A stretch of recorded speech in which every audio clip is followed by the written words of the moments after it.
Hey there, Knicks fans. This NBA season, every shot you take with FANATICS Sportsbook puts points on the board. Earn up to 10% FANCASH on your bets, win or lose. So even if your bet misses, you're still scoring FANCASH. Unlock the world of FANATICS with FANCASH for exclusive rewards like authentic apparel, game tickets, and meeting legend at FANATICS events. Make the switch and turn every bet into a bucket with FANATICS Sportsbook. Winning hits different here. Hello, everybody, and welcome to another edition of the Knicks Film School Pregame Show. My name is Andrew Claudio, and it is time to preview an NBA Cup semifinal matchup between the New York Knicks and the Orlando Magic. Now, I wanted to make sure that this wasn't the first time these two teams have played each other, and when checking the schedule, this is actually the 475th time that the New York Knicks will play the Orlando Magic. So, a lot on the line, a trip to the NBA Cup final to get killed by the Oklahoma City Thunder.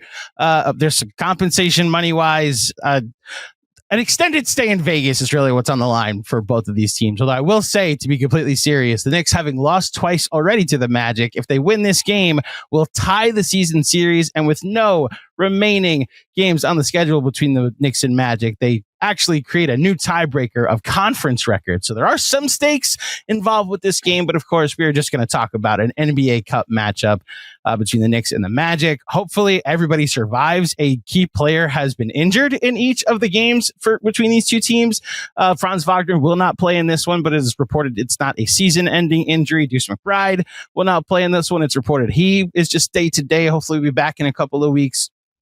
So we'll see who survives this matchup between the New York Knicks and the Orlando Magic. And I decided a special occasion. You've seen me link up with my good friends over at the Sixth Man Show in the past. So let's start here with another link up with the Sixth Man Show. Let's start here and go to a 2-shot with Jonathan Osborne of the Sixth Man Show. And then to a 3-shot with Kevin Tucker of the Sixth Man Show, a full Knicks Film School Sixth Man Show crossover. Fellas, all at once, how are we doing? Fantastic. Great. Can't believe we're doing this again, and yet can totally believe it. Yes. I had skipped the last matchup in doing a pregame pod because it's like, I'm out of Magic questions. And then the NBA gods were like, no, you are going to do another pregame pod crossover with the both of them. So let's just start here. We'll go to Kevin first. Kev, you got NBA Cup fever. How you feeling? Like, you're ready to watch the Knicks and Magic again, but with stakes this time? I'm bought in. I love the Cup. I'm a big fan of it. I've grown to love it. And it adds just a little more oomph to what normally is a pretty dull, December part of the NBA calendar. And so I'm all on board. I love it. I'm excited for Saturday. I'm excited for another matchup with the Knicks. I know it's been a lot in the span of like a month. This is the fourth time. But hey, that adds a little bit more juice to the little competition as well. So yeah, I'm definitely fired up for Saturday. I think with every other game that's existed with the NBA Cup, I've looked at it as an exhibition, but like a game that counts, like it doesn't have that much stakes. But when my team is playing in the NBA Cup, and if the Knicks end up winning the NBA Cup, you better believe that banner will be on full display at Madison Square Garden. And I will look forward to celebrating it in the most excessive, unnecessary way possible should the Knicks to beat the Magic and then somehow beat the Thunder, who have lost once this season.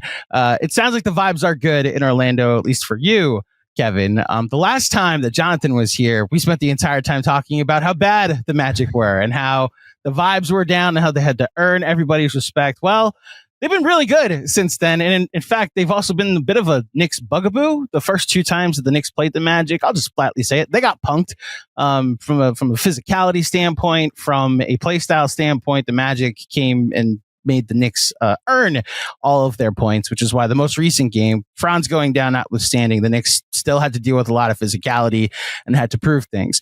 I will just now ask my good friend Jonathan, have the vibes peaked or gone in the other direction for you now that we're maybe 10 or 15 games later into the season for the Magic? Yeah, the vibes are back. The Magic are all the way back. I'm hoping that the vibes have not peaked because we're hoping that we have not yet seen this team at their absolute healthiest and best. But yeah, we're feeling quite a bit better than we were, 3.5, 4 weeks ago, whenever it was the last time that we talked. And yeah, looking forward to Saturday for sure. I'm tired of playing the Knicks, to be perfectly honest. I think both fan bases are tired of the other at this point. And hoping that our guys come out victorious. But if nothing else, hope everybody gets out of the game healthy, alive, all that kind of stuff. The Magic have played the Heat 3 times as well, right? Right. Yeah. So and 2 times in the preseason. So, oh my gosh, wow, you have seen the Heat a lot. So it was going to work out that no matter who the Knicks played, whether it was you guys or the Magic or the Heat, it would add an additional time because the Knicks have played the Heat 3 times already. They would have played. Say you guys had lost to the Heat. You guys, like you're on the team. Say the Magic had lost to the Heat. Then the Knicks would have played the Heat today for a 4th time, and then they play them 4 days before Christmas. So it would have been 5 times. So I actually thanked the Orlando Magic that I didn't have to play the Miami Heat again. So I hinted at it at least in the show description. We're not just going to spend the whole time talking about the Knicks and Magic and previewing the game because we've done that. We know each other's teams very well. I know what to expect. They're going to play the Knicks very tough, and Jalen Suggs is going to be a pest on Jalen Brunson, who will still get his buckets. OG Anunoby will be tough to score on, and Paolo will probably still have a game that you guys can fight amongst yourselves in Magic Land about how important Paolo Banchero is. I'm just going to get my jokes off. We're here to draft, okay? The Knicks and Magic, 2 franchises that one has been around since the beginning of the NBA. The other has been around since the late 80s, early 90s. 89. Wow, you guys are ready. The Magic have been around since 1989, and some players have crossed through both franchises. So what we're going to do today is draft teams, 3 teams of 6, I believe. We do a center, 2 forwards, 2 guards, and a bench player of any position. You have to have played for both the Knicks and the Magic at least 10 games. Are there any clarifying questions to either of you about the draft before we get started? I don't think so. I'm ready to give this a try. This will be fun. I'm just upset that by the criteria that we chose, Matt Barnes was excluded from darn. this list. Gotta be honest, forgot he was a Knick. So you would have had him all to yourself. Under that criteria. So we do a fun, convoluted, high-tech way to decide draft order here at Knicks Film School. We play a nice, fun game of high card draw. So these are the deck of cards I got at Summer League, in Las Vegas, where the Knicks and Magic will play on Saturday. So I'm the oldest. We're all adults here. What ages do we hire? I'm 37. I'm 33. 32, baby. 32. So I'm the oldest. All right. Age before beauty. My card is A. You'd win both. That was sweet. I hope the Giants win on Sunday, or I hope they lose, whatever you're rooting for. Lose. Jackson Dart, 350 yards, 4 touchdowns, and a loss. Those are the best kind of losses. Yes, indeed. All right. My card is a 10 of diamonds. Okay. Then Kevin, your card is a Joker. So we're going to get rid of that one and redraw.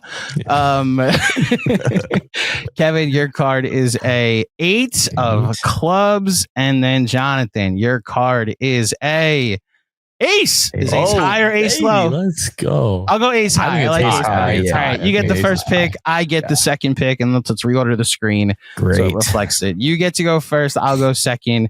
And Kevin goes snake third. Draft, by the way? Snake draft. So you get back-to-back picks. There we go. All right. Okay. Well, so the first pick in the have you played for both the Knicks and Magic draft is who?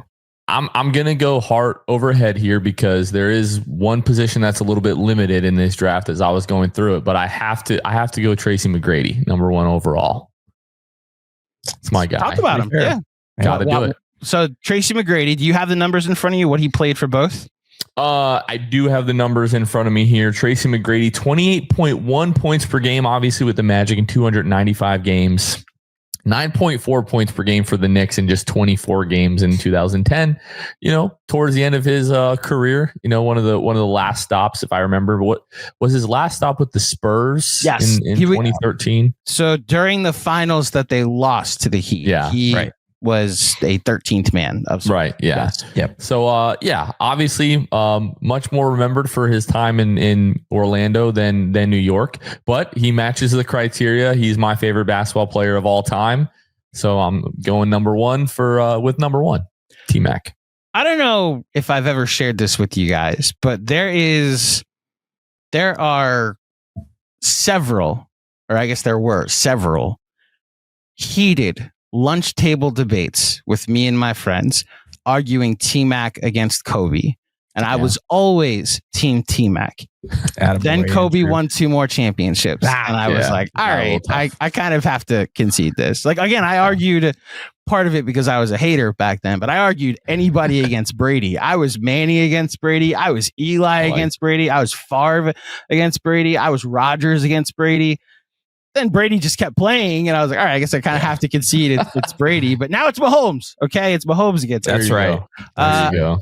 Andrew, what are you going to do here? Well, so it would have been very funny had I ended up with the number 1 pick. Yeah. Because I obviously need to take a certain player. Yep.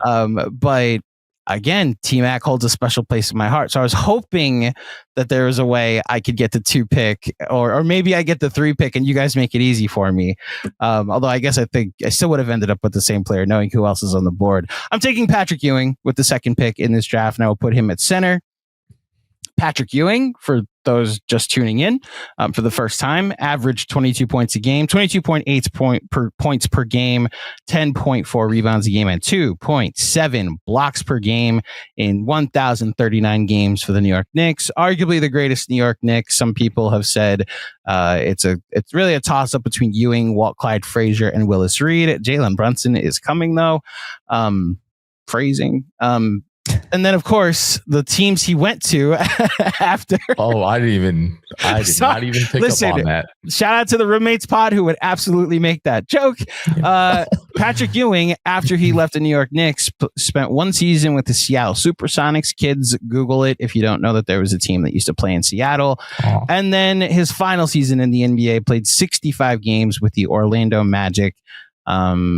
Again, one of the greatest Knicks of all time. Do you guys have any memory of Pat in a Magic uniform? Yes, but I was also going to add, also became an assistant coach for the Magic during the Dwight Howard era. So that's fun fact there. But yeah, I do remember, that season. It was quite the ticket grabber is really what it felt like. Like, oh, here comes Patrick Ewing, the legend. Come buy your tickets and come see this team play. But still a fun little bit of trivia that he played in a Magic uniform. And I think, I might be wrong, but I think he might have been the last player to wear number 6. He was for the Magic before they retired it. Yeah. It's the opposite. They unretired it for. There you go. Yeah. Interesting. Right. Wow. The tie-in to the 6-man show that worked out perfectly. That's what it is. All right. Kev, you got 2 picks. I know what one of them will be. I'm curious what the other one will be. Yeah. You definitely know what one of them is going to be. It's Anthony Penny Hardaway, Orlando Magic legend. And, it wasn't terrible for the Knicks too. Played, what was it, like 3 seasons, I think it was. Yeah. So for the Magic, 94-99, 19 points a game, just under 5 boards, 6 assists, basically 2 steals and a block as a big guard. He was one of those guys. I mean, had the chance to revolutionize the position if it weren't for injuries, but one of those what ifs, I think, in not just Magic history, but NBA history, super talented guy. And then 2004, 2006 with the New York Knicks, played 83 games, averaged 8 points, 3.5 boards, and 2 assists, and another steal for the Knicks in those 3 seasons. So I'm going Penny Hardaway with pick number 3. Okay. Well, real quick, let me add to some Knicks context to Penny Hardaway. So Penny ended up in New York as part of the Stephon Marbury trade. He got traded to the Knicks right after Isaiah Thomas took over as president of basketball operations, I believe in 2004, 2003, 2004, during that season. And part of it, like you guys mentioned, the ticket grab thing of getting Patrick Ewing. I got to be honest with you, as someone who got into basketball in the mid to late 90s, I got to be honest, it was right after Shaq had left. So I knew the Magic as Penny's team and Penny's team only. And, the little Penny commercials, I understood what all of that meant. But then getting to see him on our team, and there's this weird stretch in the 2000s where there's a Tracy McGrady Knicks jersey, there's a Penny Hardaway Knicks jersey, there's a Jalen Rose Knicks jersey, there's a Dikembe Mutombo Knicks jersey. All of these things exist, but Penny ended up being more of a role player, a 6th man of sorts with the Knicks. Is he your biggest for your franchise? Is he your biggest what if of a health thing, or is it 100% Grant Hill? I think probably just individually it is Penny Hardaway. The Grant Hill thing is more of a what if when it comes to the whole team, because like what if he's healthy and can be with T-Mac and maybe even the bigger what if there is what if the Magic got Tim Duncan, which I don't know if you know that story, but that's I do. Yeah. What is it? They didn't let him. So hold on, they didn't let him do something with his family, right? What is it? Wives on the team. No wives on the plane. Right. So they wouldn't so they had a no wives on the plane rule. Doc Rivers decided, nope, not happening. Right. And so Tim decided not to come to Orlando. What a trifecta that would have been. So anyway, that doesn't hurt to talk about. I still think there's a good chance he just ends up back in San Antonio anyway. Right. But like you have a chance to get Tim Duncan. You say, yeah, whatever you want. We'll figure it out. It's literally like you want a sweet Juan Soto? Sure. Why not? Now, granted, the Mets, that's apparently the last time they offered any free agent anything. But, like you said, if you want somebody to come to your team, you make concessions for them. Yeah. Indeed. What's your other pick, Kevin? This is tough. Did you know that as I'm looking through this list, there's one player that averaged double-digit rebounds and you already drafted him? Like, I'm trying to find a nice, solid big. The bigs aren't really there. So instead, I'm going to go. I hate going back-to-back Magic players. I really wanted to spread it a little bit, but Dennis Scott's on the board, one of the best three-point shooters in Magic history. I know he didn't shoot great for the Knicks, but I'm going to go 3D to round out my backcourt. Penny with Dennis Scott averaged 40.3% from three, which, hey, in the 90s, you take that. That's pretty good. 14.8 points per game for the Magic. For the Knicks, a little bit different. Only played 15 games, but he just meets the criteria and only shot 27% from three. But again, that was in the twilight of his career as well. So I'm going to round out my backcourt just because I don't love the front court options going forward. But yeah, I'll go with 3D for I guess that's the fourth overall pick. So this was the strike-shortened 50-game season in 1999. The Knicks ended up making it to the finals this season, but during the regular season were extremely just bad, like mid to bad. Dennis Scott was like a bench player on this team, and then they waived him at some point in the season. I think he ended up with Vancouver later on that year. The 99 season should just be studied as like a weird anomaly of nobody thought there was going to be a season. Then all of these out of shape players were told that there will be a season. Yeah. And the Knicks end up making the finals as an 8th seed after a 50-game sprint to the finish line. But yeah, that's the Dennis Scott history. I honestly figured Dennis Scott, for what he means to the Magic and their late playoff runs, their trip to the finals, would find his way into this draft. So good pick. We kind of hinted at how much of a drop off there is after the top 3 picks that were very obvious. So I'm also, I would love to just sit here and be like, yeah, I know which like Magic player that only spent some portion with the New York Knicks I should take. I think I have to take a New York Knick, just making sure I don't miss anybody that people are going to yell at me for. No, I don't think I am. Okay. Yeah, I have to take this next Knick. I'm going to take a Knick that, should things had gone different, if things had gone different in the 1994 NBA Finals, could have ended up the Finals MVP when the Knicks played the Houston Rockets. I'm going to go Derek Harper with the next pick. Derek Harper played 216 games for the New York Knicks, was the point guard of a team that went to the NBA Finals, was the point guard of the team that went to several late trips into the playoffs as in the Knicks for 3 years from 94 to 1996. Played 66 games for the Orlando Magic in 1998. So with one of my guard spots, I will take Derek Harper. All right. And I should have clarified T-Mac. I'm sliding into one of the forward positions. So I still have my backcourt wide open. Any recollection of Derek Harper? Either of you? Nothing? No, none whatsoever. Really, no, very much whatsoever. A footnote and like a very distant footnote. A one sentence. He played for the Magic footnote, right? And was definitely more impactful, for one franchise than he was for the other.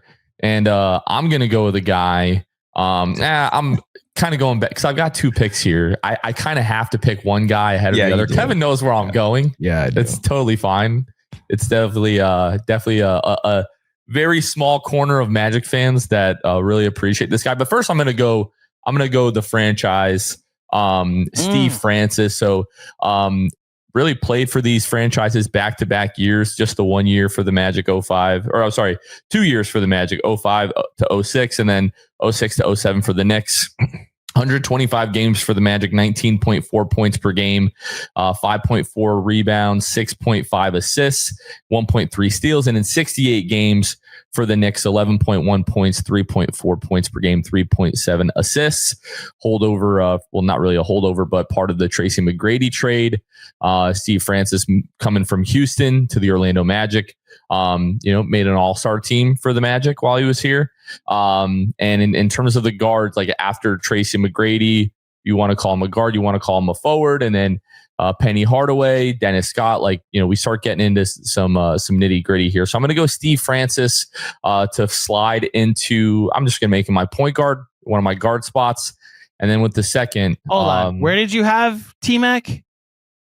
You put him as a forward. As a one forward, of my forward spots. Yeah, I will just add to the Steve Francis conversation. You guys have no idea how much the 05-06 playoff run that the Knicks almost made. They were a hint of confident. Steve Francis hit a huge three for the Knicks and stood on the scorer's table. It was a buzzer beater, and then stood on the scorer's table, and we celebrated them winning that game. I don't remember who they were playing. I don't remember what the standings were. They ended up missing the playoffs by a lot. But Isaiah Thomas took over the team as head coach that season. Yeah. Mm-hmm. And it was all right, you hired Larry Brown. It didn't work. Lenny Wilkins didn't work. You grab the Thanos gauntlet and do it yourself. And for one season, it looked like, hey, they're a sneaky 8th seed, and they extended him. And then it was the Steve Francis game was the game where all of us were like, hey, we don't care. We're just happy to be in the conversation.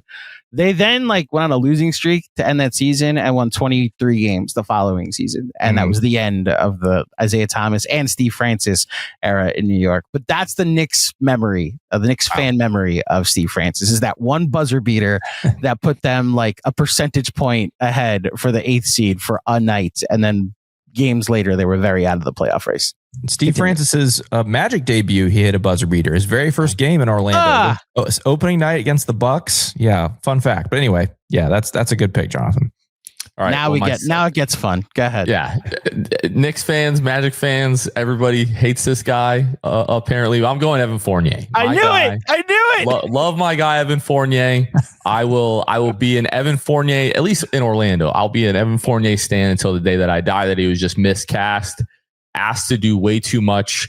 Rob Hennigan, definitely has a strong conversation or a strong argument for worst GM in Magic history, with just the inability to construct a competent roster in his years here. But Evan Fournier, I think it was 6 or 7 seasons with the Magic, 16.2 points per game, 2.9 rebounds, 3 assists, shot 45% from the floor and 37.6% from deep, one of the best 3-point shooters in Orlando Magic history. And then we traded him to the Celtics. Then he signed with the Knicks for a pretty hefty, I think it was 18-20 million a year, something like that with the Knicks. 3 seasons, 110 games, 11.8 points per game, 2.4 rebounds, 1.9 assists, shot 40% from the floor and 37% from 3, and never really lived up to his billing under Tom Thibodeau in his time in Orlando, but was at times our very best, second best player, was just asked to do way too much here. But what he was given and the efficiency that he had here, he's a much better player than Magic fans, in my opinion, give him credit for. And I love the energy and the approach that he brought to his time here. And Kevin disagrees with all of that. Well, no. I don't disagree with all of that. You're 100% right. He was miscast, 100%. But I want to ask you a question, Andrew, about Evan Fournier. Am I remembering correctly that Evan Fournier was part of that insane season opening game against Boston? Yes. That I think it went to overtime or 2 overtimes. Double overtime. Okay, yes. Yeah. Okay, that's why I remember. I remember watching it because it was Evan Fournier's Knicks debut. And I just remember it was an insane game, and he hit a pretty big 3 or something as part of that, right? He hit several. Okay, there you go. Maybe at 8 or 9 threes that night. So here's the thing about Evan Fournier. You mentioned being miscast with the Orlando Magic. The Knicks under Tom Thibodeau's first year with with Julius Randle and friends, got the 4th seed. There was a revelation. He was just like, anybody that was a role player, we're gonna turn you into optimize you as best as possible. During that offseason, they kind of ran it back, the quote unquote we here team. But the one change they made was they let Reggie Bullock walk and go to the Dallas Mavericks, and they signed Evan Fournier because they wanted more shooting. So Evan Fournier has that opening night game where when his hot shooting was able to help them beat the Boston Celtics. Then on January 6th, 2022, okay, I want to make that clear, was 2022 that year. He has 40 points and like 10 threes in a game, again, against the Boston Celtics. It ends in an RJ Barrett buzzer beater. And then for the totality of that season, at the time, set the Knicks single season record for threes in a season, which was then later broken 2 years later by Dante DiVincenzo. I say all of this because you want to talk about miscast. You know who he never should have had to play for was Tom Thibodeau, because the man was looking for a reason to bench him from the time they signed him, eventually got a reason to bench him when the 3-point shot fell off like a dozen games into the second season there, and spent the final 2 seasons in a Knicks uniform just collecting game checks. Had the best seat in the house, and he got paid to sit there. So yeah, I have no ill will against Evan Fournier. He spoke out against the Knicks and how frustrated he was, which I would have too. He was like fighting for his career.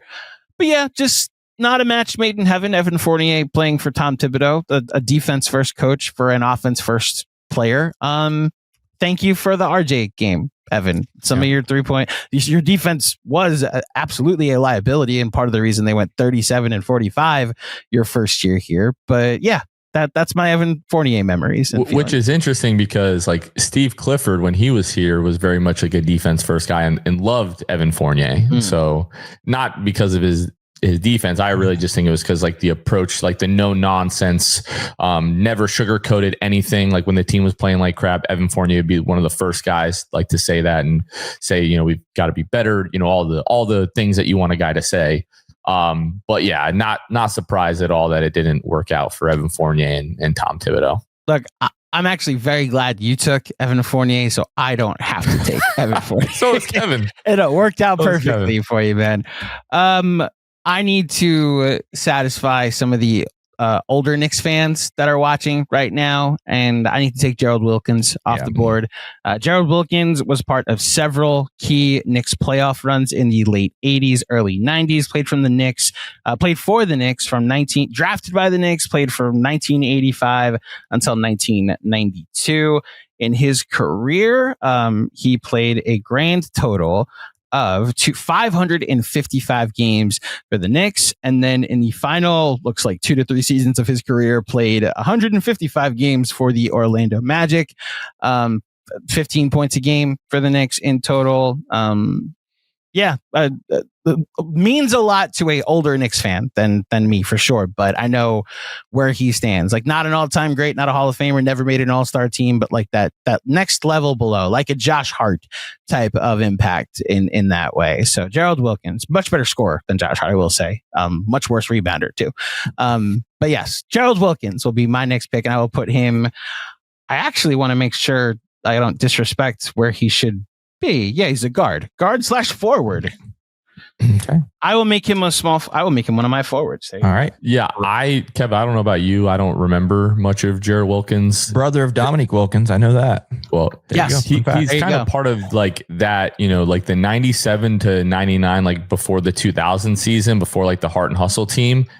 Kev, that's kind of like one of the more like forgotten eras, I feel like, of Magic basketball. Like, Penny starts to get injured.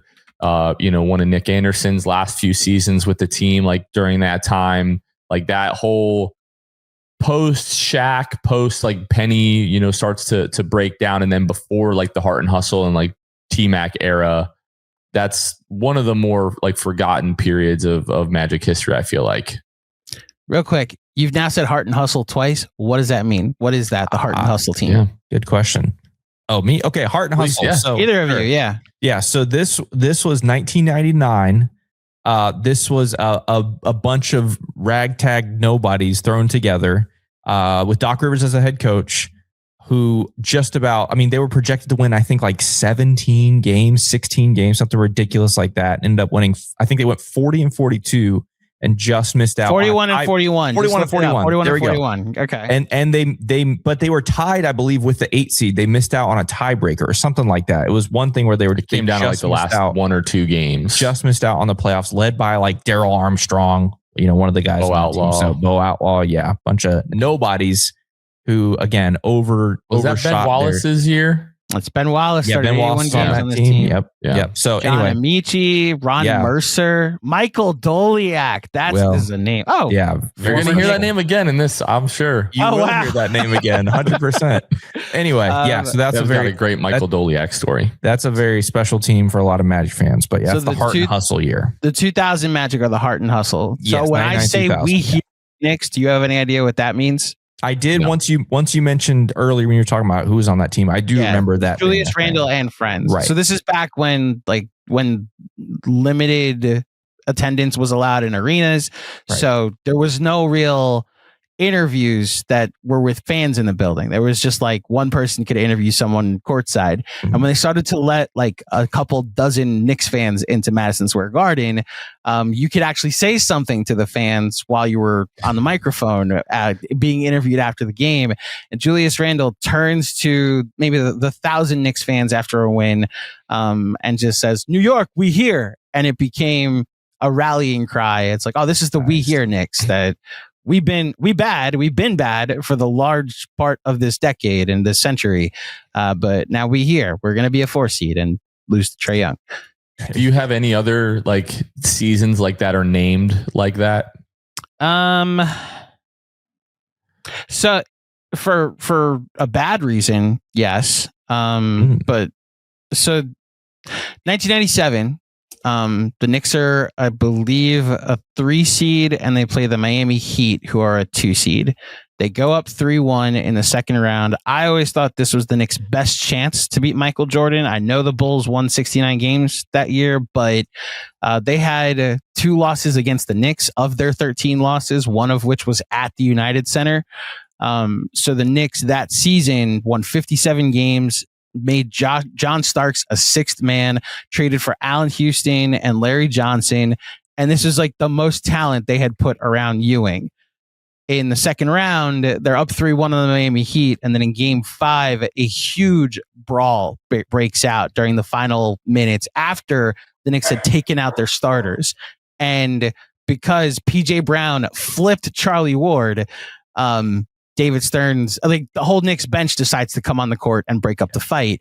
And David Stearns decides, this is where I'm going to enforce with my full power if you get off the bench, you're suspended rule. And he suspends Patrick Ewing for game 6 at the Garden. And so the Knicks, this became the 9 men, 1 mission game because they only had 9 guys available for this game, including like scrubs at the end of the bench were then playing a game 6 potential closeout game. And they lost that game, lost that series. Patrick Ewing breaks his wrist very few games into the following season. And then they made the finals 2 years later, but that season is looked at. The 9 men, 1 mission game is the only thing I can think of. We've got the We All We Got, what was it, Kev? 2011, 2012. Dwight Howard, the end of the Dwight Howard mess. Yeah. So when he left, it was We All We Got, or was he still there for it? He was still there. He was still there, but it was he wasn't playing and he was kind of mentally checked out. And so, the rest of the guys are like, fine, We All We Got. We don't need him. That kind of thing. Game 1 against the Pacers and then got swept. Yeah. Gentleman's sweep. So I will say recently, we came up with our own names for seasons. The first Jalen Brunson season, instead of We Here, it was the We Back season. Jalen Brunson's first year. The second year of Jalen Brunson, when they made all those trades and Julius Randle hurts his shoulder and OG Anunoby missed a ton of time, we called it the Why Not Now season. And then last year, everybody was miserable watching this collection of talent underachieve their way to 51 games. And for a lot of it, it was the What the F season. So it's why not as catchy as We Here or Heart and Hustle or We All We Got for sure. Nice little. We also had Warlando Kev? And what was that? The 2016, 2017? Like that was more fan created one for sure. I thought Mario Hezonja said that. Maybe he did, but I thought he did, but maybe that's a name we'll hear in a little bit. Let's say, speaking of guys, maybe honorable mention. With my third pick, I'm picking No, just kidding. Yeah. All right. That's okay. Right. So you have 2 picks. Go ahead. I do, yeah, but I'll go back to back here. So I've got my guards figured out. I'm going to move to some forwards, and I'm going to go with a Knicks heavy guy here. I want more threes. I'm going Q Rich. Give me the 3-ball. Q Rich right here. Played a ton of games, 242 games for the Knicks. That's the third most in our list of crossover players, and shot 35% from 3 from 2006 to 2013. Then jumped over to the Orlando Magic. In between those, I forgot he went back to New York. So you're right. Finished his career playing 1 game for the New York Knicks at the end of the 12-13 season. That's beautiful. But 11-12 was when he was in Orlando. That was the We All We Got season. He was here for that. So shout out. Shot 35% here as well. And then now in retirement, he is on the Orlando Magic's broadcast team. So we get to see and hear from Q Rich all the time. And so I'm going to pick Q Rich. Yeah, that's right. I'm going to pick Q Rich as one of my forwards to spread the floor a little bit. I mean, look, I got Q Rich and Dennis Scott on the perimeter right now. A lot of threes. Good luck with that. Go ahead. Who does he do a podcast with now? Is it Darius Miles? Yes. Knuckleheads. Yeah. The Knuckleheads. That's what it's called. Yeah. So when I was at Summer League 2 years ago, I shared an elevator with Q Rich and Darius Miles. And I did that while we were waiting for the elevator. I said, Q, what's up, man? Like, great to see you. Obviously, like, because he knows me, right? Yeah. And then I just turned to my wife. He said, play for the Knicks in the late 2000s. He goes, man, another Knicks fan. And I was like, are we the fan base you hear the most from? He's like, yeah, everywhere I go, it's a Knicks fan will shout me out. And then Darius Miles follows by saying, I can't stand you guys. I can't stand Knicks fans. I'm always rooting for the Knicks to lose. And it's like, y'all are as annoying as the Cowboys. And that's where I stopped. It's like, hey, we have not won nearly as much as the Cowboys have. Leave us alone. Right. So yeah. So that's the end of the 2000s, the 2009 stretch. The Knicks decided anything that was worth any value they would trade to free up cap space because LeBron was going to be a free agent in 2010. So I don't have any fond memories of anything that happened then, because for 2 years the Knicks said none of this matters. Just like guys are going to get points, guys are going to take threes. Mike D'Antoni is going to be your coach. We're saving for 2010. So I treated that stretch, which is probably why I don't hold Q Rich in such high regard, and I'm happy to let him go to your imaginary team, Kevin. There you go. That's right. To stretch the floor. Well, man, it keeps getting tougher as you'd expect. But I think I'm going to go with a guy who you probably, because it's in the same era, you might hold in the same regard. Only played, I think it was 2 seasons for the Knicks and barely a season for. I'm going to regret this. This is a bad pick. Nah, you got get buckets. Let's go. Get buckets. I'm gonna go Al Harrington. Yes, here. Get buckets. I knew it. It's a fine pick. I'm gonna go Al Harrington here for my last starting forward, only because I have a sleeper pick at center that I'm really hoping makes it to my last pick. I'm gonna go Al. Harrington. No, it's not. It's not that one. I'm saving him for my sixth man. Al Harrington, like I said, played a couple seasons for the Knicks, 140 games, averaged 19 points a game, just under 6 boards, an assist, a steal, and shot 35% from 3 for the Magic. Just barely beat our criteria of 10 games in an abysmal 2013 season.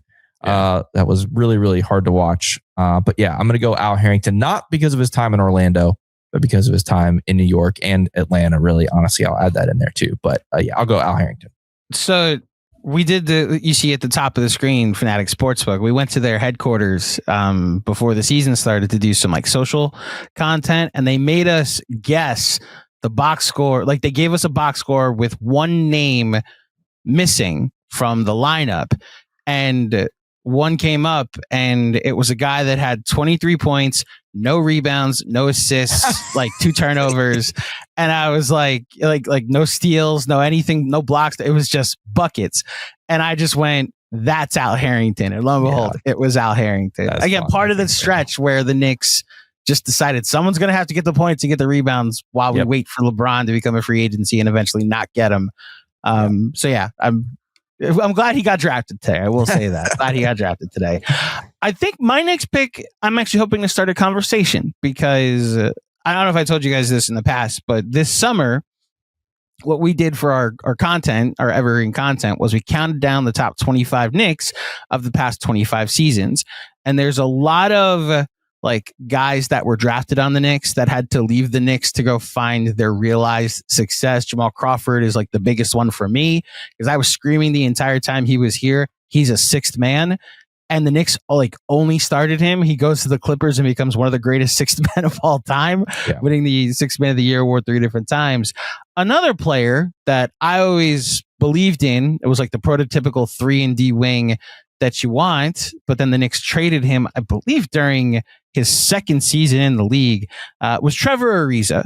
Now they traded him to the Orlando Magic, who then also traded him, and he ended up with the Lakers. Yeah. And then I don't have to tell you guys this, defeats the Orlando Magic. Hit a big 3 to defeat the Orlando Magic in that series, by the way. I'll add that. It was awful. But yes, carry on. So there you go. Like in 2009 is part of the Laker team that defeats the Orlando Magic. So Trevor Ariza will be my next pick. He'll be my other forward. Is he also one of those like what ifs in a way of like, what if we never should have gotten rid of Trevor Ariza? Kevin, we'll go to you first. Yeah. I mean, for me, I love Trevor Ariza because he had, again, I was like 14, 15, something like that when he was on the Magic, and he had some pretty gnarly dunks. I remember one specifically against the good old Charlotte Bobcats in those bright orange uniforms, had a nasty poster. I remember that, had a good one against the Celtics. And so naturally, I enjoyed his athleticism. Obviously, he didn't have quite the shot that he ended up developing later in his career. But yeah, I mean, he was a nice piece to the Magic. I don't think I ever sat there and thought, oh, he could become something huge. But I certainly always thought he had the potential to be a very important contributor to a good team. And so I personally was pretty upset when he ended up being dealt from the Magic. But yeah, I like Trevor Ariza. Yeah, he definitely fits in, especially like you said, 3-and-D, good role player on a good team. I think that works. You know how he ended up on? Do you remember the players in the trade that sent him to the Magic? Oh, you'd have to remind me. He got traded by the New York Knicks. I didn't realize that this was the trade by the New York Knicks with Penny for Steve Francis. I was going to say, I think it's part of the Steve Francis deal. Yeah. Do you remember the two players the Magic got back for Trevor Ariza from the Los Angeles Lakers? The Lakers, Brian Cook and Mo Evans. Cook is one of them, and Mo Evans. Let's go! What a pull! Let's go! That is a good pull. Yeah. John, you have anything on Trevor Ariza? No, most of my Trevor Ariza memories are playing with him in like NBA Live before 2K took over. What you about to tell us? You played with Trevor Ariza. Oh my gosh. Right? No, absolutely not. But no, like seeing like years later, he wasn't truly 3-and-D here, right? Like was more of like the athletic, defensive type of wing. But seeing what he developed into later years, you're like, oh yeah, that's a guy that it would have been nice for to have him on this team. But I was more of a Mo Evans guy, so I was happy. I liked Mo Evans during his time here.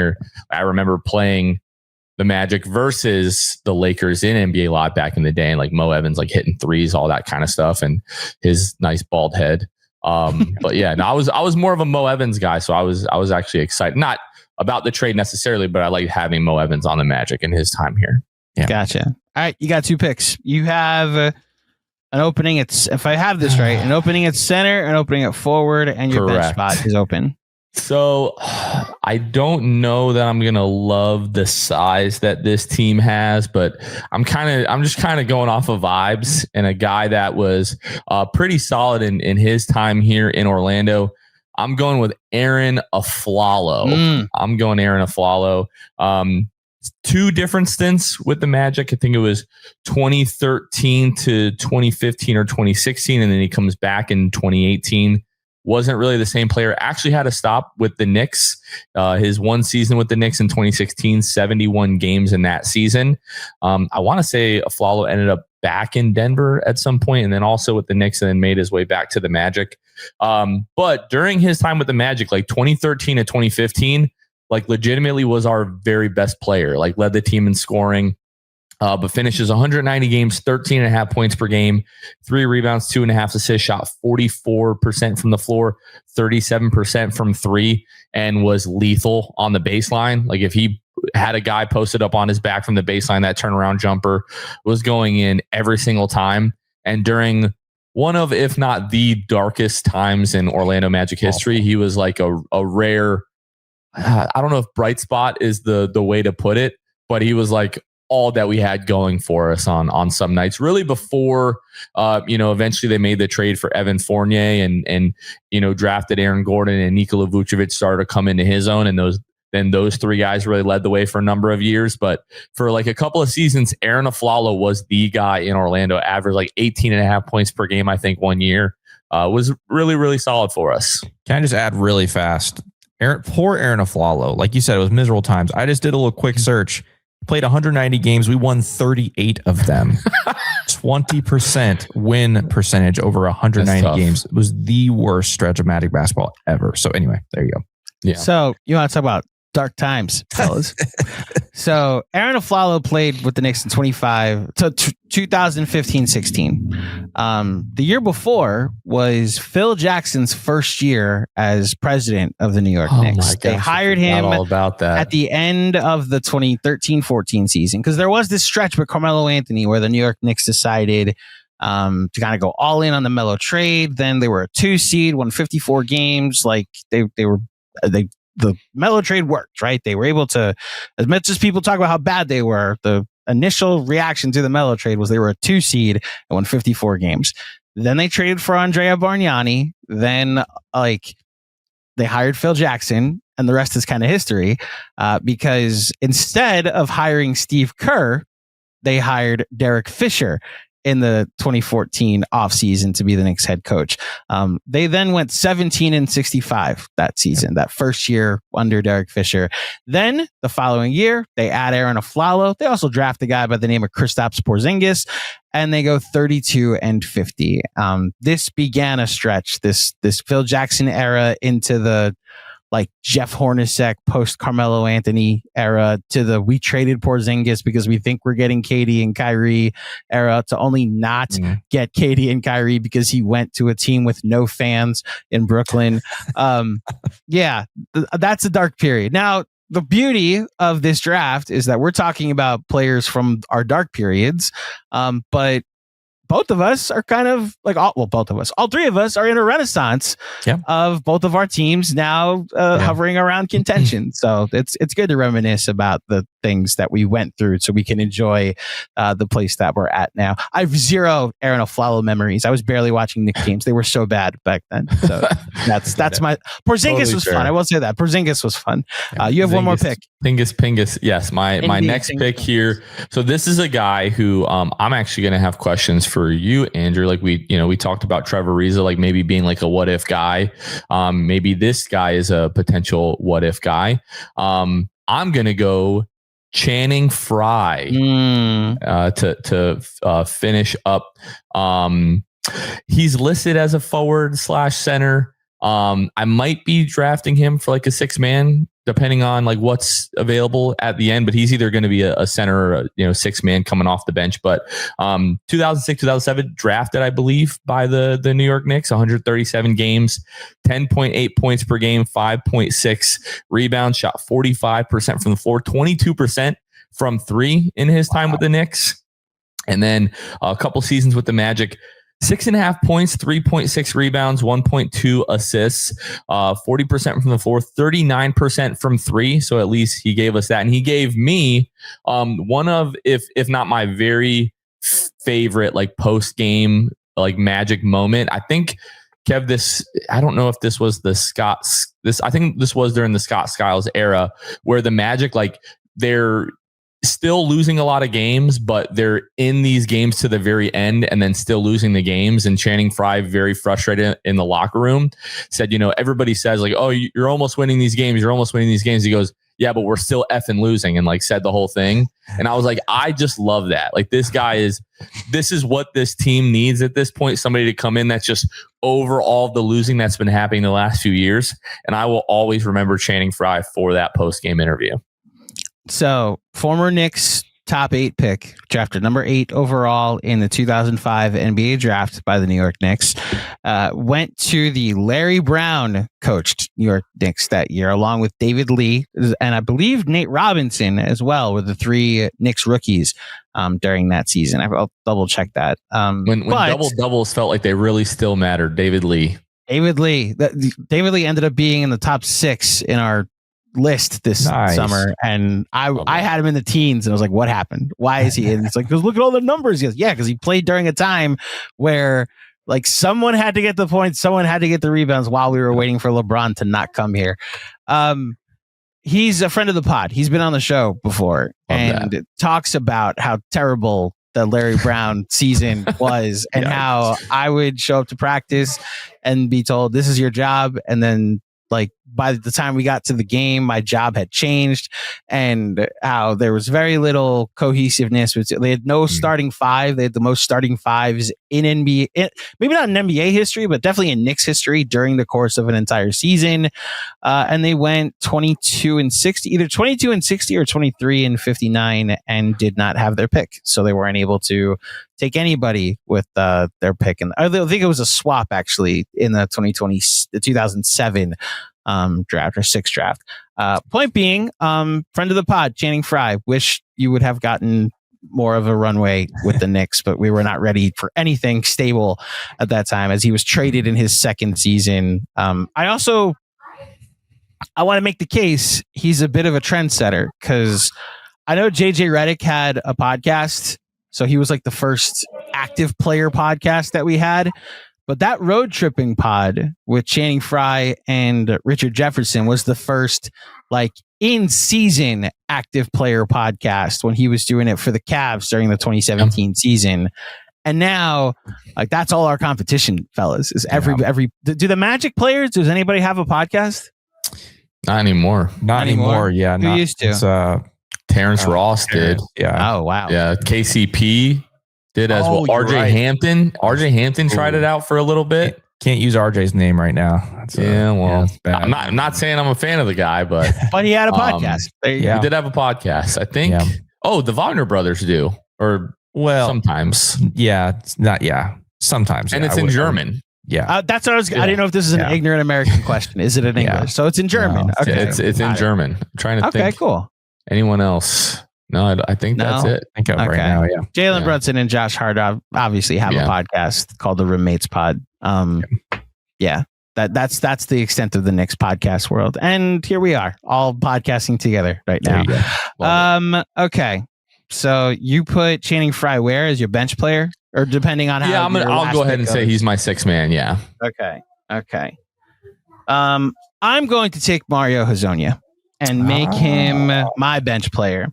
Kroby. He was here during a season when the Knicks won 17 games, but has 2 very iconic moments during that season. The Knicks won an overtime game of their 17 wins. They won an overtime game in the beginning of the season in which he dunked on Giannis. Giannis fell to the ground, and then he stepped over Giannis. Dude. It's one of the funniest, like, gotta love Mario, believe in yourself or nobody will moments of Mario Hezonja. Then later in the season, 2019 was also the first year that LeBron was in LA. They weren't very good because they hadn't traded for Anthony Davis. And he blocks LeBron James's shot at the end of the game to seal a Knicks victory at Madison Square Garden during a Sunday matinee. It wasn't even like a off the backboard shot. It was a jump shot that LeBron was trying to get him to move.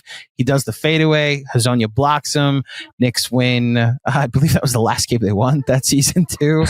But yeah, that was again, we are on the slim pickings. I'm making sure that Mario Hezonja and those 2 moments, I'll just to finish the very iconic photo of LeBron afterwards as well. So kneeled down. The shot of LeBron kneeling down and Hezonja laughing was earlier in the game when LeBron got fouled and went down to a knee almost as if he was Tebowing or praying. Yeah. And was like, I love how I went to Tebowing before I went to praying. They're synonymous.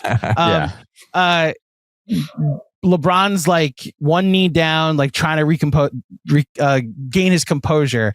and Hazonia's pointing and laughing at him. It's one of the better. I'll put that in post, but yeah, it's one of the better moments of a very, very bad season that they traded Porzingis, told us they were getting Katie and Kyrie, and got none of it. So yeah, I at least got that moment from Mario Hazonia.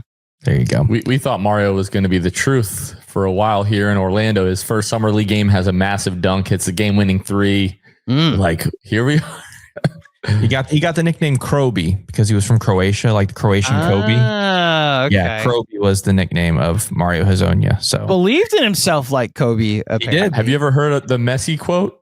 No. What? Yeah, I forget where he was. I think he was playing for the FC Barcelona basketball club, and they're like, "Are you going to go watch Messi play?" And he goes, "Messi should come watch me." Ooh. Yeah. I'm so glad this person is on my basketball team. Taken 5th overall in 2015 by the Orlando Magic, one spot behind Kristaps Porzingis, taken by the New York Knicks. So just to add that background info, I'm trying to see if I could find it. He played 219 games for the Magic, 58 games for the Knicks there. Mario Hazonia, my 6th man at the moment. Yeah, worthy of that. All right, my back-to-back picks to round out my roster. I'm glad my center is still here, because it's Kyle O'Quinn. I'm gonna put Kyle O'Quinn at center. It's a good pick. I couldn't put him anywhere, so I couldn't take him. But KOQ is yes, fan favorite in New York. A fan favorite in Orlando as well. So I think it's going to work out well. Obviously, I believe, if I remember right, he's from New York. He's from New York City, right? I don't know where, pretty sure. which borough, but somewhere up there. But here's the thing with KOQ.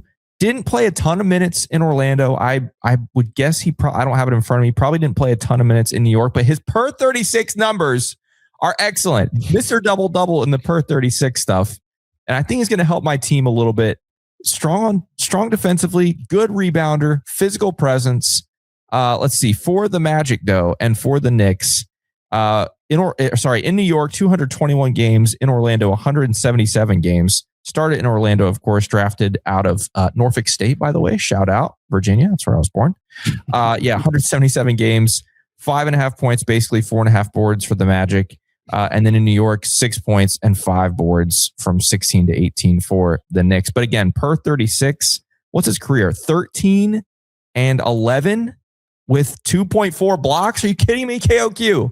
That's my center. I'm going to go Kyle O'Quinn. So you like Kyle? I loved Kyle O'Quinn in the Knicks. In fact, for years under Tibbs, it was like, we're missing a backup 4. Can we go get Kyle O'Quinn? Now, this is because a lot of Knicks fans didn't realize what Obi Toppin could be when he's not playing for Tom Thibodeau. But Kyle O'Quinn is a fan favorite here in New York. A lot of facial reactions too, with the beard and the big eyes at times. It's from Jamaica, Queens, so not too far from me, but from South Jamaica, that borough in particular. Nice. And sometimes ends up sitting courtside with like the Knicks alumni that watch playoff games too. Nice. So that's awesome. KOQ, right. Kyle O'Quinn. There you go. He's a big prankster in his time in Orlando.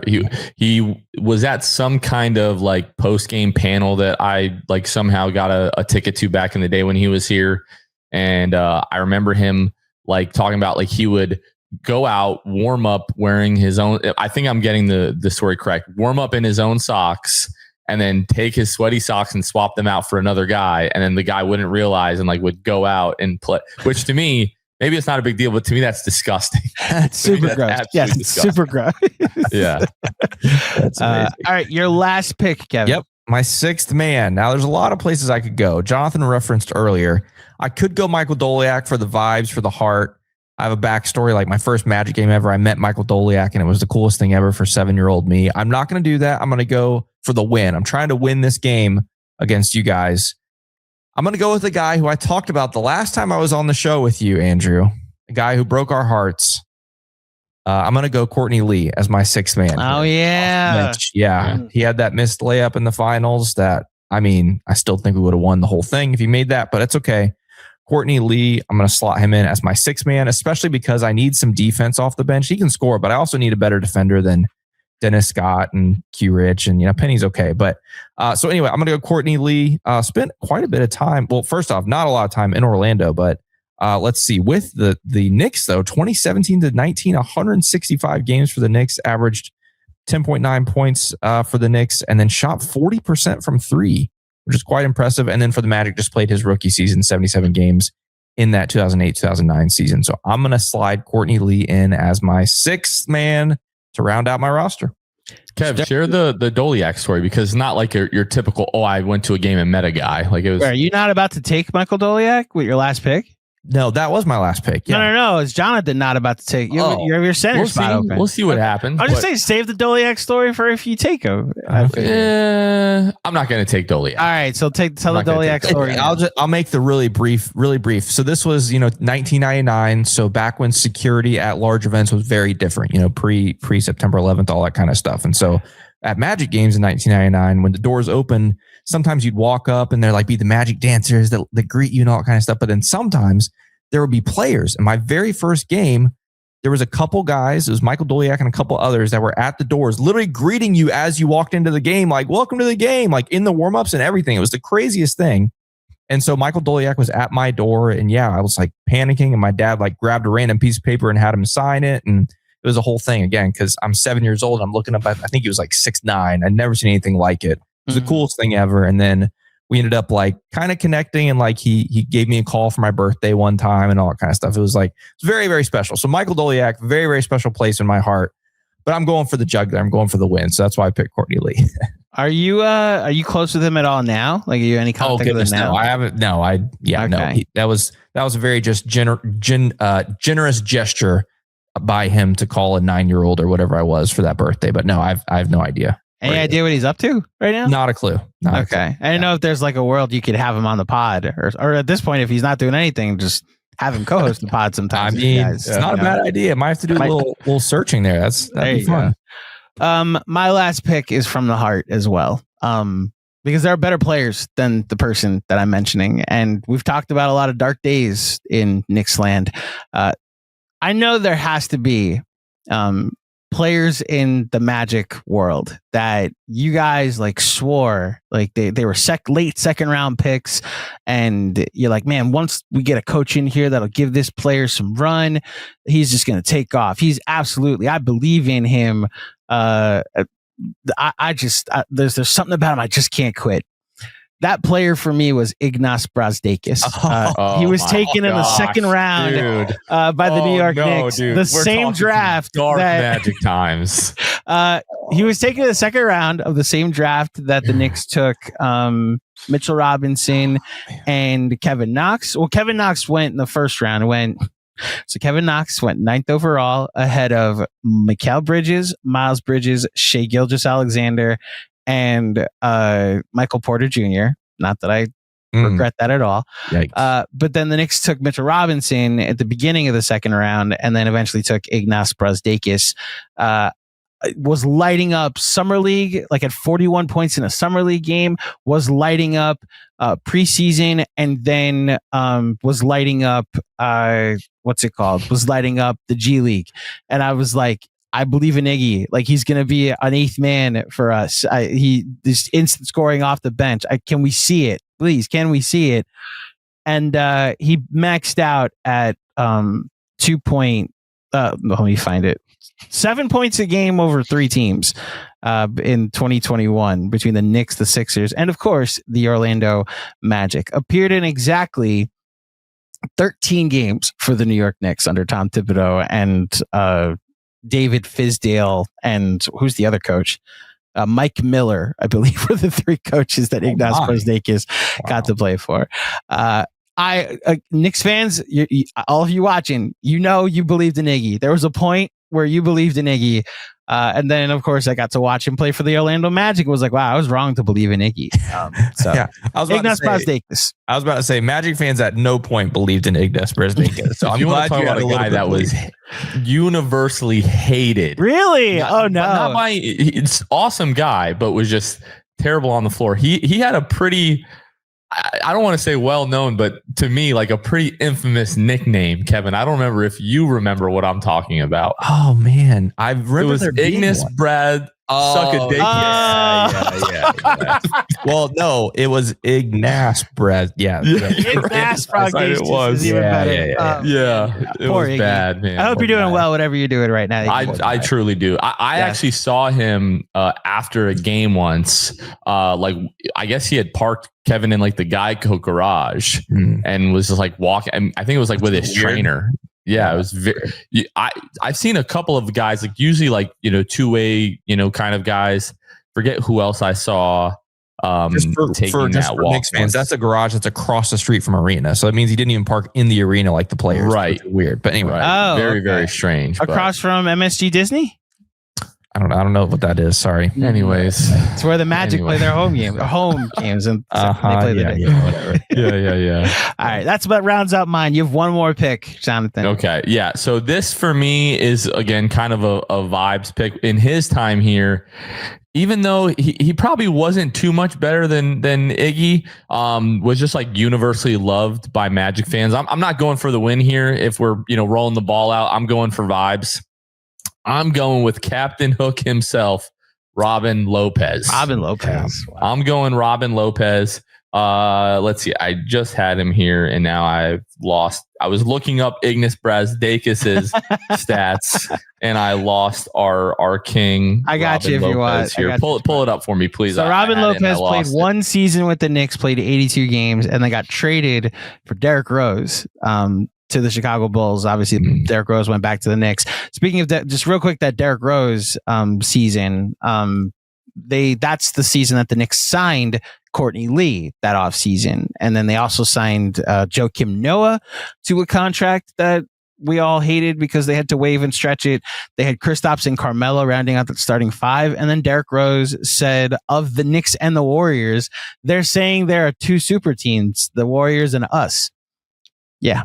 That's how Derrick Rose eventually had a great career with the Knicks as a sixth man later on, but that season is how we remember that. Continue though. Robin Lopez, 82 games with the Knicks, and wait, I just had him. 82 games with the Knicks, and in 2022, 36 games for the Orlando Magic. Yeah. But no, this was a time where, I think this is Jalen Suggs and Franz Wagner's rookie year. And he was kind of like the mother hen almost to a certain degree, like just always looked out for the young guys. He and Jalen Suggs actually became really, really close that season. Like they would go, like Robin Lopez, everyone knows is a huge Disney guy. Like Robin Lopez, I think brought Jalen to Disney World at least once.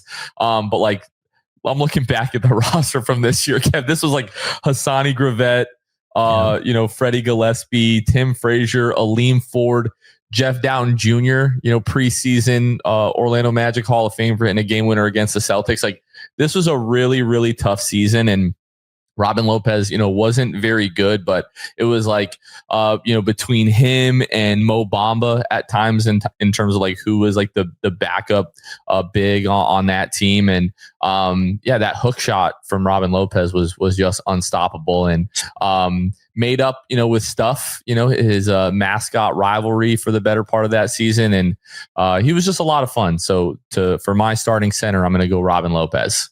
Big goofball. Big goofball. Yeah.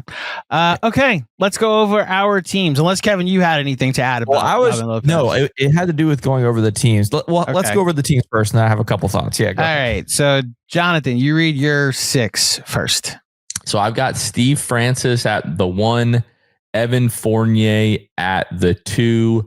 I'm going to put Tracy McGrady. I'm going to put Aaron Aflalo at the 3. Tracy McGrady at the 4. Woof. This team just does not have a lot of size. Today, though, that's a nice stretch 4. Sure. Yeah. Robin Lopez as my starting center. And then I've got Channing Frye coming off the bench.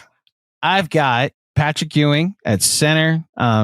Gerald Wilkins as a forward, Trevor Ariza as a forward, Derek Harper and Iggy Brogdon as my backcourt, and then Mario Hezonja off the bench. That's what I was going to point out earlier. I was just looking at the list and I was like, wait a second, Andrew, you have Brogdon starting. Yep. As of right now, I guess Hezonja can be my starter, but he's not really. listen, neither of them are starters, so it's okay. Yeah. All right. None of them are NBA players. Not anymore. No. Yeah. All right. My 5+1. I've got Penny and Dennis Scott in the backcourt, Q Rich and Al Harrington as my forwards, and then Kyle O'Quinn as the center with Courtney Lee off the bench. So, it ended up coming back around. I was really worried early that it was just going to be all offense, no defense, but KOQ and Courtney gave me a little hope there defensively because Lord knows Al Harrington and maybe a little bit of Quentin Richardson might not, but it's all good. Kevin's team is getting buckets. I'll just say that between Harrington and then all these shooters with Q Rich, Courtney Lee, and Dennis Scott around Penny. I'm trying to think. My team's the worst of the three because I have Ignas Brazdeikis on the roster. That might. Yeah, the back end. Like Patrick Ewing his career was defined by he never got a proper second co-star. No disrespect to Gerald Wilkins, but you're not a proper second co-star here. And though maybe Iggy becomes the Iggy I believed in. And then Jonathan, your team, I'd argue you have the highest ceiling because of what Steve Francis was at times next to T-Mac. You have Patrick Ewing is putting your whole team in the basket. Oh, dude. Oh, my gosh. Robin Lopez, RIP. Yeah. Robin Lopez is throwing a ball at Patrick Ewing at some point in that game. He's going to throw it like Des Bane. Exactly. Yeah. That is something of Robin Lopez. He's like, I'm tired of this guy dunking on me every single possession. Best player not drafted. We'll each do one. Jonathan, who you got? A guy that I thought a lot about, Elfrid Payton, still the franchise leader in triple doubles in Orlando Magic history. Yeah, I gave a lot of. I'll stop there. There's a couple other guys that I strongly considered, but I did think about Elfrid Payton. Yeah, so I'm just gonna say, you mentioned how hated Iggy was in his time. Now I've gone and searched internally for why I felt these things, but no more hated a player than Elfrid Payton during his one season or two seasons with the Knicks, but the one that he started like every game that year under Tom Thibodeau, because Tibbs had like a thing in place of I have my bench unit. It's going to blitz second units. It's Derrick Rose is my backup point guard. Elfrid Payton will start the first quarter and the third quarter. The team will be like bad to average, like just don't be down by less than 6 points. And then my bench will come in and like sometimes Derrick Rose will close with the starters. Sometimes Emmanuel Quickly will close with the starters.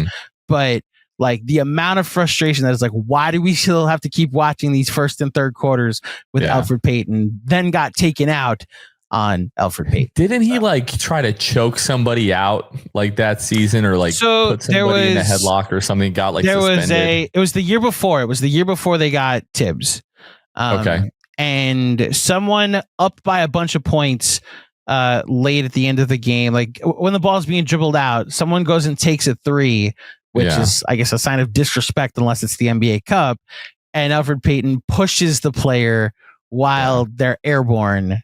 Should just throw a basketball at him. We want to talk about the fight you were looking for, Kevin. That led to a brouhaha at Madison Square Garden for sure.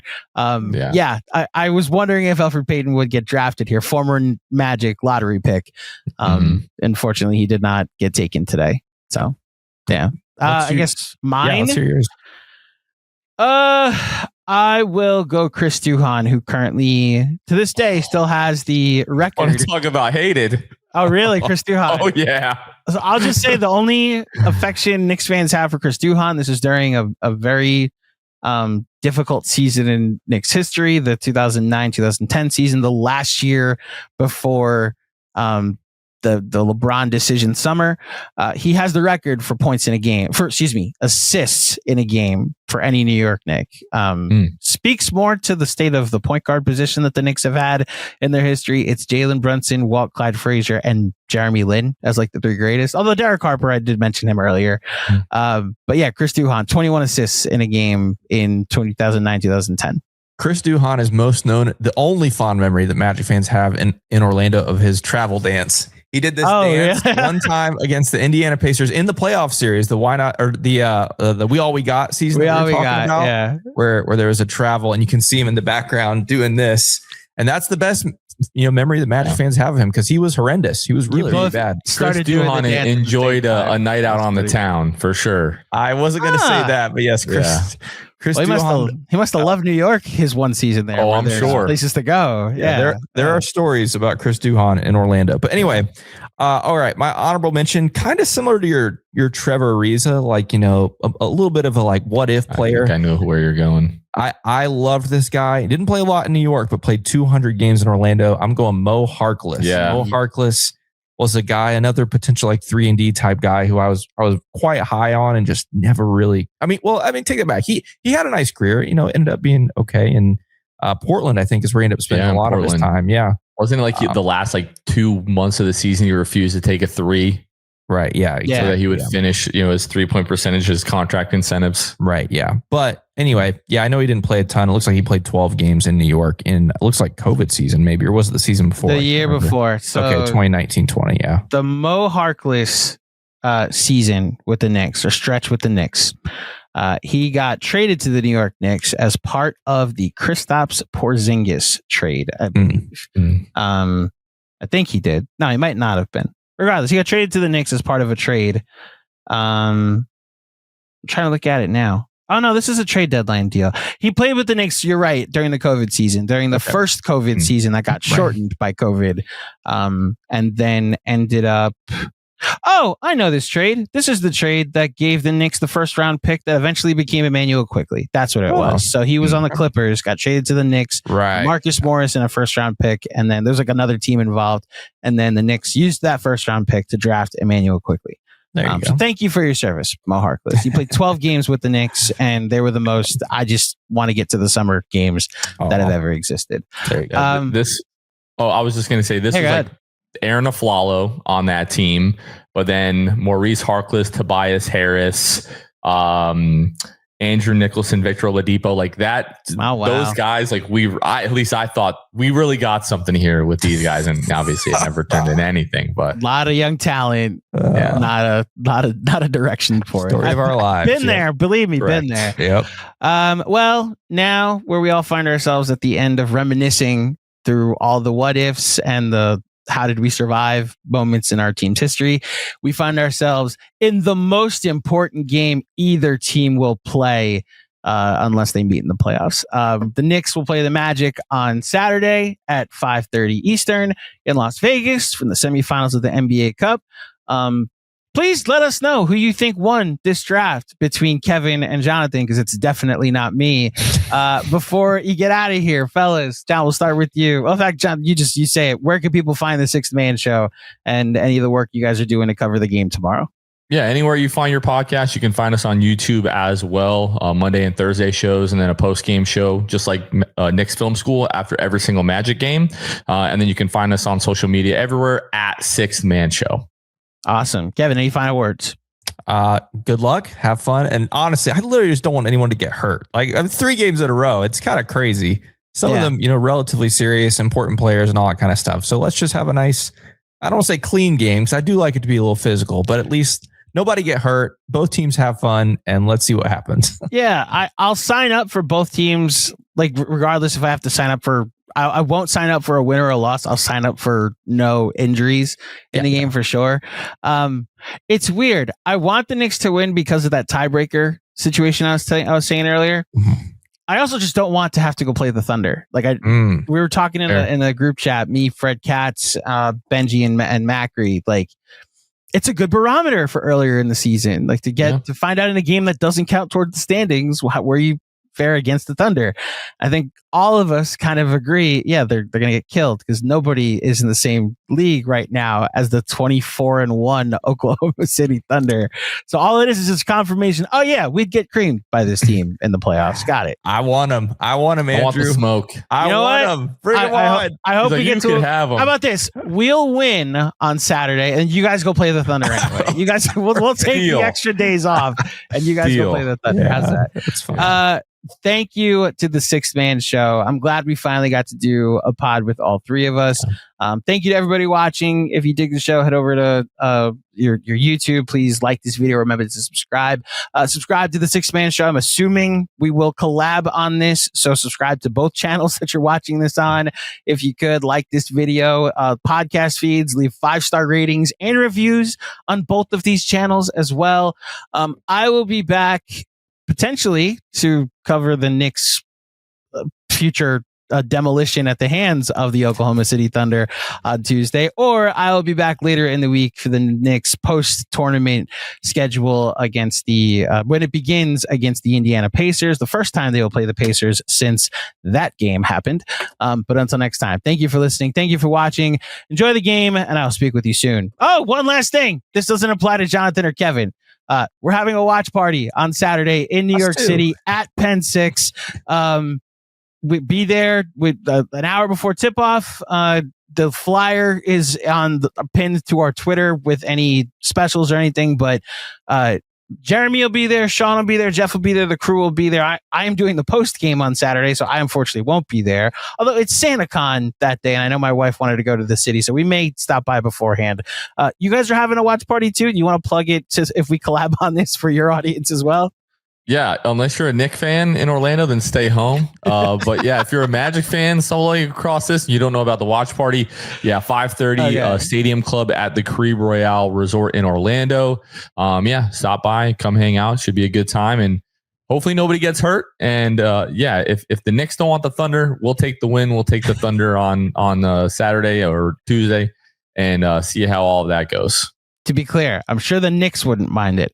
I don't want to face the Thunder. Sure. I don't want to early season barometer. This isn't Giants Patriots in 2007. Let's see if we can lose by 3. No, let's see if we can get killed and then come playoff time get killed again. All right. Thank you for listening. Thank you for watching. Enjoy the game, and we'll speak with you soon. Peace. Must be 21 or older. Gambling problem? Call 1-800-GAMBLER. Connecticut, call 888-789-7777. Massachusetts, call 800-327-5050. New York, call 877-8-HOPE-NY. Maryland, visit mdgamblinghelp.org. Not available in all states. Terms apply. See the Fanatics Sportsbook app.